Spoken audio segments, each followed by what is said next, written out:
This Icon podcast is hosted and sponsored by Sphere Rocket Virtual Assistants, a leading provider for your virtual assistants and outsourcing needs. Owned by one of the top-ranking EXP agents, Justin Nelson.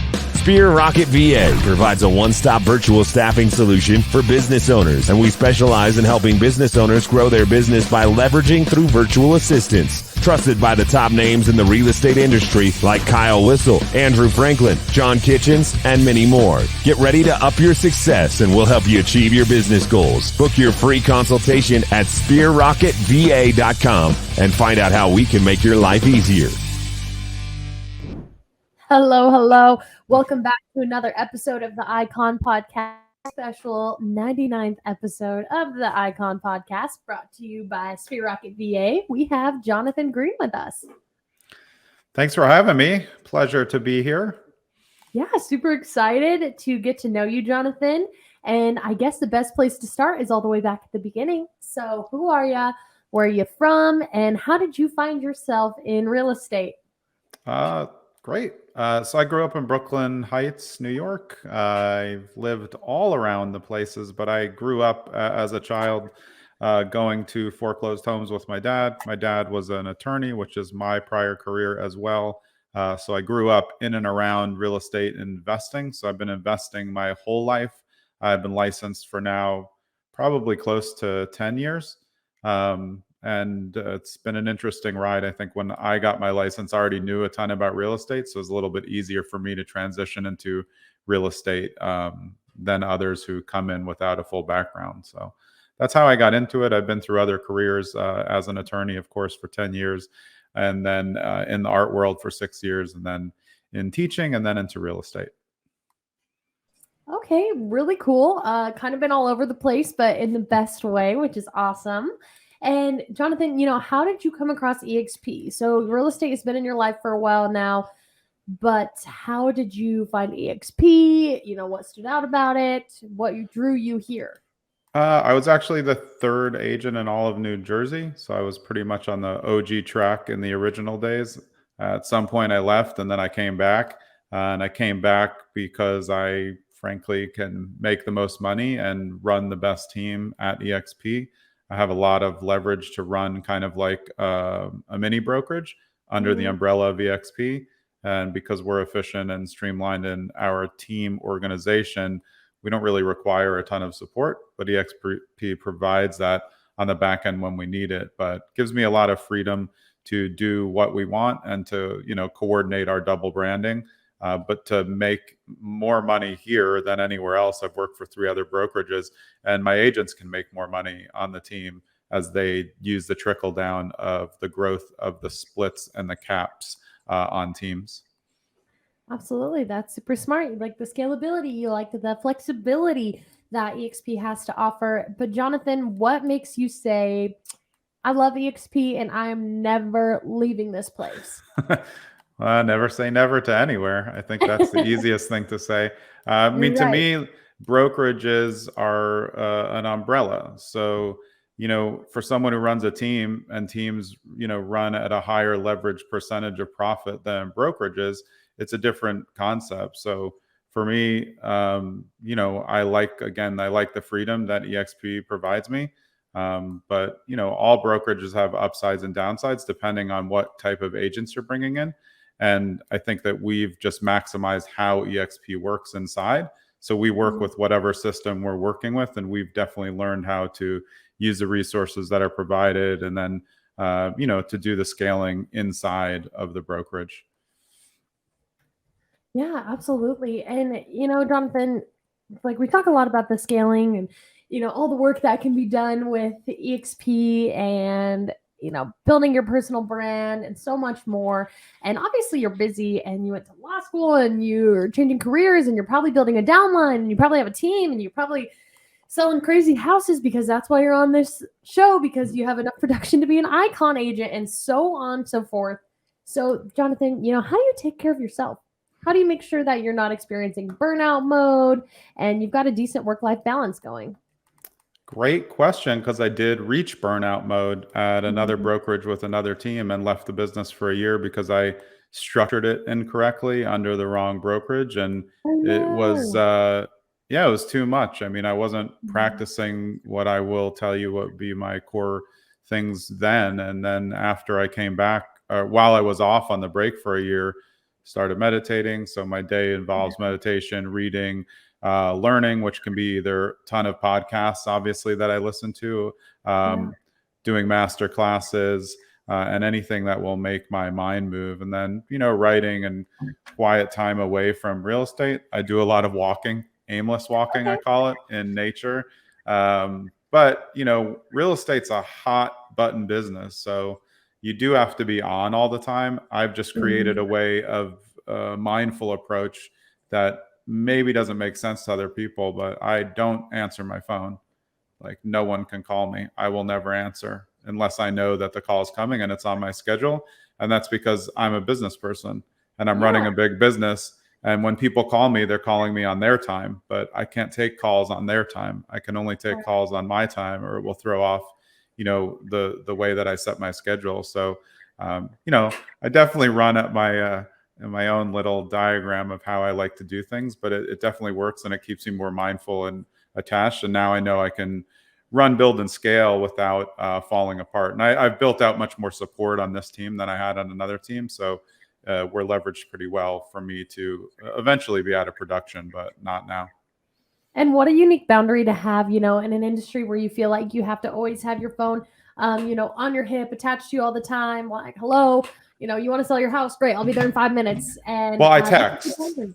I'm a Okay. phenomenal texter, maybe like ranked number one texter in the world, but Wow. it's because I can text while I'm doing other things. And to be This is completely true. honest, everybody knows this. Almost everything that somebody's calling me about, I can answer in 100 times less time via a text. So my True. message says, "Don't leave me a message. I'm not going to listen to it. Just send me a text." So if somebody sends me a text, I can usually answer it. In real estate, a lot of people, to me, one, phone calls are undocumented. They're not recorded. So there's no way Mhm. to verify what was said on the phone. So for me, I True. prefer text and email. So I have a visual recollection of what happened. If I do Mhm. take a phone call and there's things on there that I think may need to be addressed later, I follow up with an email to make sure. This comes from my legal days, but there can be disputes in real estate, or just, minor disputes in transactions. So I prefer to have everything documented so I can screenshot, send it along. It always ends the conversation right away when you have proof of something. So it's not just a time thing, it's also a proof thing. But overall, I don't enjoy being on the phone. And I find that almost every phone call I get, like I said, I can answer via text in less time. So I pretty much Smart. only talk on the phone when I'm in the car. That's when people can set calls and I'll be there. But I do Zoom, just to be clear. Any client who wants to do either buyer's consultation, investor consultation, or talk about a listing, we just preset the Zoom, or I'll preset a phone call, but it has to be on my schedule because I work pretty regimented on what's on my schedule. Um, Mhm. and I don't know why some people find that odd, but when people call you, they're demanding that you speak to them on their schedule, and that's not how it Mhm. works for businesses. So Absolutely. And like you said, you've made everything more efficient and also less risky and prone to liability by just doing texting. And I think yep. that's great. And if you're somebody listening right now and you're like, man, I don't even have enough time to field these phone calls, maybe take a page out of Jonathan's book and become the world's number two texter, because Jonathan is Can't be number one. number He one. says. Exactly. Can't beat me. He's Can't got to beat me. be I'm that. too good at it. Yeah, I'm too good. Too good at it, but you can be number two. Okay, Yeah, for now. exactly. Exactly. That's awesome, Jonathan. Good boundaries to have, and a great way to focus. So, anyway, brings me to my next question, Jonathan, and we're going to focus in on the Icon Award. So, obviously, the production you have to do in New Jersey is going to be different than somebody in Los Angeles, California. So, I would like to know, in just basic numbers, an idea of the production you had to do to hit Icon in your market. Yeah, well, my team runs differently. Mhm. So my all my agents, I have 30 agents on my team. They all put all of the deals in their own name. We're still tracking how many deals. So last year was our first real year as a fully formed standard team. We did 142 transactions and about 900K in GCI and 38 million in volume. But now it's April 12th and our closed and pending, we're already at 29 million in volume and 667 in GCI. and 74. So we should be close to doubling our numbers. I never really track I don't watch when I'm going to cap or when I'm going to icon because I just know it's going to happen. I'm always focused on running the team. And then when I get the note, oh, you reached icon, because that was the first time because I was gone for a while. I was like, oh, that's nice. But I'm different. I don't obsess on my downline. I have to get my agents focused on their own business. And then when their business is good, then I can help them, with how to use their downline and what's the best use of the time. But, for me, if I'm running a team, a lot of my team's not in my downline. So it's more important for me for them to be in production and doing their production to the max, which again, does make me the most money, but it makes them the most money as well. Absolutely. No, that's a great point. And staying focused and really just doing your job, and icon just comes naturally, which is a good point. But, also to be an icon agent, you go through a vetting process. And part of that process is to make sure that you're giving back to EXP community. So, Jonathan, how do you give back to EXP? Are you a mentor, coach? Do you vet other icons? What's your avenue? Yep, I'm running 6 icon classes this year for that requirement on the education end. I think we're doing how to be an investor-friendly real estate agent, which is my expertise since I've been investing my whole career. So the 6 classes actually all run the same, but you run the same class 6 times different inside EXP World. So I can get my avatar garb on and hop in there. I think the first one goes off later this month. So that's my educational content. But I've done other things in the past that I would probably qualify for some of the other endeavors. I mean, EXP now works with News Story, but I've already built a home with News Story, like, I don't know, probably 8 years ago. And I also worked with Give Back Homes, who was the original conduit to working with News Story. And we built several homes. I did a trip to Tippy Top in Nicaragua with them, built 3 homes in 3 days. And I think that's another way of figuring out how real estate works when you get out of your little bubble.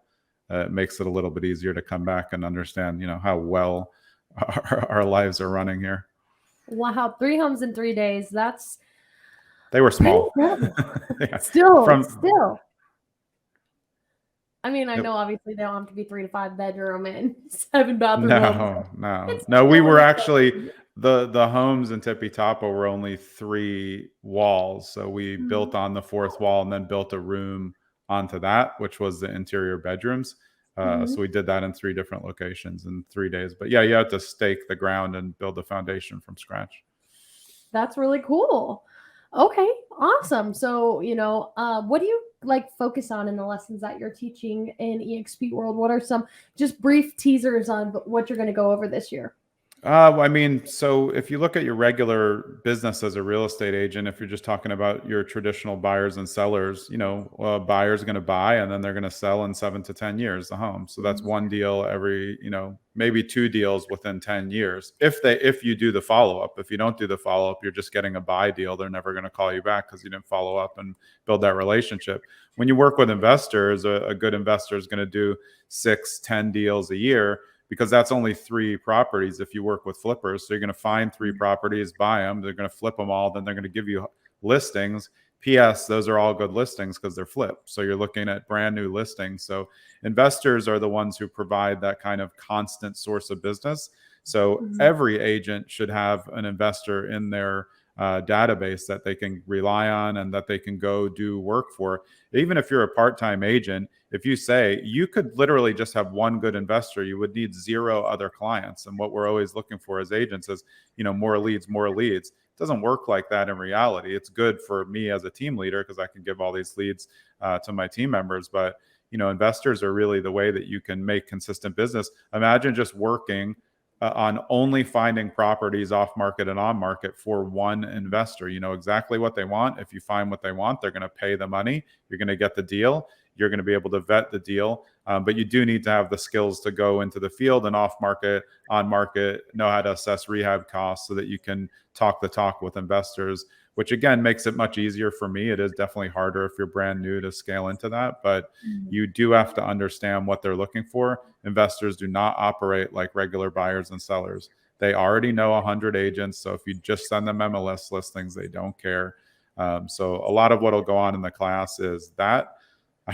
I hope that's the class I'm teaching. I wish somebody could pop in and remind me. Yeah, I think that is it. It probably is. But Well, hopefully, and I guess we'll find out. If not, yeah, we will find out soon. You don't have to say you were wrong for teasing that. You could just say it was a plot twist. You I'm pretty never sure it's saw right. this class coming. Yeah. Well, that's okay, Jonathan. That's really cool. And to kind of top off your version of the Icon Award, what benefit did you really enjoy most and take away from it? Was it the fact that you got a really nice, shiny glass, beautiful, gorgeous award? Or was it, $16,000 in stock? Or is it the fact that you go to EXP Con and shareholders? What benefit do you really love about the Icon? Well, it's definitely not the last one because I'm an introvert. I'd rather never go to an event in my whole life, which makes it unusual for people to say, well, how do you do so much in real estate? Well, it's because I create boundaries that work best for me. I'm very good in person. I just don't like big groups. So I'm great at listing homes, selling homes, but I'm good at presenting at major functions, which I've done a lot. I just don't want to talk afterwards. I want to go back to my room and be left alone. So, but that's the reason why it's like that is because I'm so focused in business and my life. And I need the downtime to be at my personal best. And if I don't do that, and I were to go over on the social aspect of like events, it takes a lot out of me. I'll be down for a week after that. Introverts do not react well to, 4 days of all talky, small talk and events. So, I was talking to Sphere Rocket, our sponsors, about maybe something we could put on at those events, right? And maybe just like an introvert room. Nap lounge. Just goes in and just give me a pod to decompress in. But I think that's what people forget. Not everybody who becomes an icon is a high D. I mean, as a team leader, I am a high D on the disc, but generally I'm actually a C as a regular agent. So that fits with introverts, going to be analytical and compliant. That's how I run the team as well. And it is nice to get the awards. Like, I appreciate them, but it doesn't really adjust anything that I do. I don't really, wear it as a badge of honor. Although, of course, it's stuff like that going to go in my signature because I did something. But I wouldn't make Icon without my team. So, for me to be able to get the award is really a product of myself doing good business, but also me training my team to do good business and them doing the work themselves. Absolutely. And Jonathan, for any newbies that are out there watching and they see this big shiny Icon Award, but they're new to EXP, right? And they're seeing all these different avenues to take, like, 150 hours of training a week. Building my downline. Here's this, creating leads, whatever it is. What is some advice for them when taking on the Icon Award? Is that something that's even achievable and, something they should set out for in their first year? Were some, downfalls that you maybe had when going for the Icon Award? Or what are some tactics that you had that really helped you excel towards the Icon Award? Well, I mean, that's a great question because I didn't even think about it. And I think that it's good to have goals, but my goals are to be a good real estate agent every day and to help clients. I never think about the sales. I don't think for 1 second about the commissions. I only worry about helping the clients. And the more that I help the clients, with real honest advice, the more we end up with treasure trove of referrals down the line. So I think a lot of new agents get into the business thinking like, hey, real estate's easy. Let's just do the side hustle. It's not easy. And if you don't try or you don't put the educational aspect into learning about real estate, you're going to fail. I mean, it's why most real estate agents fail. And if you have commission breath, which what we call it, you're chasing a commission, you will not be focused on your client. And that can be hard if you need the paycheck. But to be a good real estate agent, you have to be client focused. And I think the hardest part for a new agent at a cloud brokerage like EXP is that we don't have offices, which is great for me. I have no interest in an office, obviously, based on what I said. But I do feel like the most important thing, if a new agent says, eventually I want to hit Icon, whether it's this year, next year, is to build as many relationships as possible I think that's the most important thing across all aspects of life, and definitely inside brokerage, outside brokerage. Do you know the co-agents in the area? Do you know your other local EXP agents? Do you know if there's teams in the market? Are there connections that will help you do open houses? And I think you can do all that through Workplace, but it's very important to use Workplace as a conduit to real life. Now that it's COVID safe and we're not in the box, there's just too many people who think that the leads are going to fall from the sky. They're going to become icon agent, and then they're disappointed after a week when they don't have 5 listings. So that's why I would say don't over plan. It's like when one of my agents said, I want to do 60 transactions, and I said, well, you did 4 last year, so let's not be crazy. We're not going from 4. If you do, great job, but first you have to do all the things that I'm trying to hold you accountable to doing, which is your goals. So a lot of people like to set large goals, but they don't take the baby steps. So my favorite book is The Slight Edge by Jeff Olson. My team reads it. It's just baby steps. And I think if you're a brand new agent and you want to reach icon at some point, all you have to do is do the baby steps every day. Are you making your calls? Are you building relationships? Are you following up with your existing clients? Are you meeting other co-agents at other brokerages in the area? And are you talking the talk of a real estate agent? And when somebody comes to you, are you saying proudly, yeah, I'm a real estate agent, with EXP, or are you saying it sheepishly, like, oh, I'm a real estate, who wants to work with someone who's not even proud of what they do? So if you think of it as a random side hustle, everybody's going to know that. You have to think of yourself as the boss. That's why you got into this and out of the 9-to-5 rat race for a lot of people. But you need to own that, but you got to do the work if you want to get there. And I think most people, no, not most, but a lot of people these days looking for hacks. So give me a life hack, give me a real estate hack. How do I get there quicker? You don't. You just do the work, do the work. That's so smart, Jonathan. You're absolutely right. Do the work, get in there, cater to your warm leads, invest in those connections that you have, and don't expect leads to just fall from the sky, because it's not what's going to happen. They may fall from the sky, but they're going to be expensive. Yeah, true. Yeah. And, everything is at a cost, no matter even if it's monetary or whatever it is, it comes at a cost. And, Jonathan, were you ever skeptical of EXP? Obviously, you made the jump, and with great risk comes great reward, and we're doing good now. But were you ever on the other side of the fence, seeing the greener grass and, hearing the things in the industry that EXP is a cult and it's a pyramid scheme and yada, yada, yada? Well, here's the straight truth. I mean, when I was the 3rd agent in New Jersey, nobody knew who EXP was, but the model was attractive to me. So I went over and we definitely, had trouble getting people to understand it. But during that time, I realized that the brokerage aspect is not as important as people think it is, or more for newer agents. But, I'm me. If I'm good in person, they don't care if I work for EXP or 123 ABC. It doesn't really make a difference. I'm a good agent.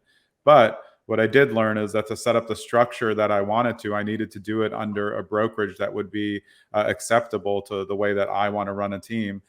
So when I left, I went to a big box brokerage, which was a little too hoity-toity for me, micromanaging everything I did.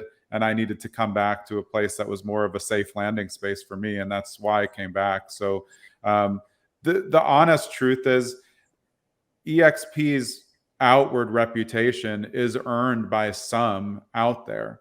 There's plenty of ways to do downline. Some are doing it MLM style. Nobody can say that they're not. It's just correct.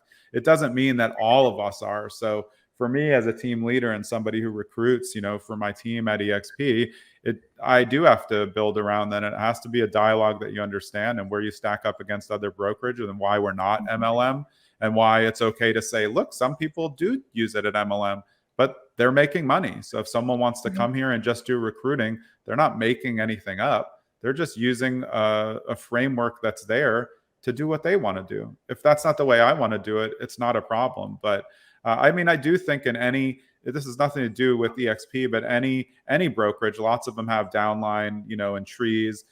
There's always going to be MLM type of spam in there. And that's just the way that it is. It comes with building those type of organizations, and you're going to take, mostly the good. And I have plenty of friends who do downline the right way. They're making 7 figures in downline, and they do it right. They find new people, they bring them on, and they help them make money.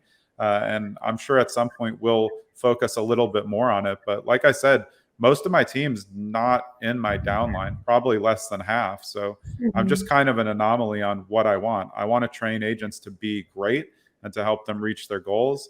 And definitely EXP provides me the umbrella to do that and to feel free to grow my own brand and not feel compelled like at some of the big boxes who are just kind of like, smashing their logos all over your stuff. We're compliant in our state, but I think EXP gives us a great platform to be able to co-brand, and that's what you want. Because so my team name is Streamline Properties on Market, and whenever I say it in every YouTube video, it's always followed by brokered by EXP Realty. So I'm building my brand. I think people are going to find us as Streamline Properties on Market, and it's our job to use the brokerage as much or as little as possible to help us, and that comes in all different forms depending on who's coming to the table. Absolutely. And Jonathan, we're coming up probably on just a little over 25 minutes here. And I think it has been an awesome episode and really insightful to some of our boundaries that our fellow introverts can be putting out for themselves here in real estate and still feel like they're really successful in a very people-centric industry. And obviously with team building and, different areas to focus on in EXP as a high production agent in general. Is there anything that you would like to leave the listeners with as we wrap up today? No, I think I'd go back to what I said before. Real estate's a great career, but what I always tell my team is there's too many real estate agents who treat it like a job. You have to treat it like a business. If you treat it like a business, people are going to look at you as a business person. You don't want people looking at you as someone who's just doing a job, because why would someone want to spend $500,000, $1 million on a house with somebody who's part-timing it and feels like part-time? You can be a part-time agent. You just have to be full-time in your part-time, but it's about commitment. If you want to be a real estate agent, be a real estate agent. Don't say it as like an offshoot, like it's not that cool. It's really cool. We get to go look at houses every day. We get to help people build the first building steps for their dream. When you hand over the keys for the first time, it's amazing. So I think there's so many, the bar to entry in real estate is low. We all know that anybody can become a real estate agent. Not anybody can become a great real estate agent. That's reserved for less than 1% who not just do production, but actually truly care about their clients and build something and then follow up with them and build relationships for the future, which again turns into referrals. So I would just say that the last takeaway is, if you're going to do it, treat it like a business, not a job. Everybody knows a job worker, and they do not want to work with them on a major transaction. You're so right. You're 100% right, Jonathan. And I love how you put that. You can be high in production, but to actually care and to be excited and to really, just indulge in those relationships that you have with these people, putting them in their homes. It's just incredible. And, it speaks a lot about your character as a real estate agent and a team leader and as an EXP agent. And thank you so, so much for your time today. It's been an awesome episode. Thanks, Gianna. I really appreciate it. Had a ton of fun, except for a couple blips there in the beginning where I disappeared and showed back up. I'm sure you'll piece it together perfectly. My virtual assistants are pretty awesome at their job, and they're going to make it look perfect. Awesome. And Jonathan, I guess I would say I'll see you at EXPCon, but I think the best way to be in your good graces is just to say hello and leave you alone. They say I have to go, I guess, to get part of my award. So maybe I'll go, maybe I won't. That's how much I don't like being at events. But it is a great place for EXP agents to meet others across the country. I think people forget that you have an open referral portal all over the country. And we do, last year we did 47 outbound referrals. So we're not playing around. We like to refer agents everywhere. If they happen to be at EXP, great. But going to those big events is where you're going to meet the people that you look up to and you see in icon presentations, and you can just take little tidbits from what they do, put them into your own business, and get to work.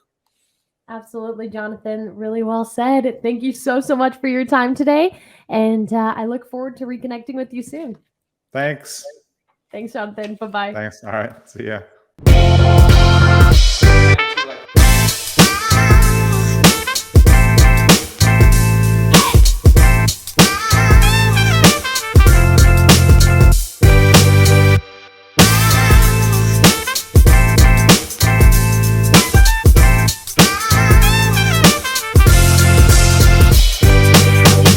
This Icon podcast is hosted and sponsored by Sphere Rocket Virtual Assistants, a leading provider for your virtual assistants and outsourcing needs. Owned by one of the top-ranking EXP agents, Justin Nelson.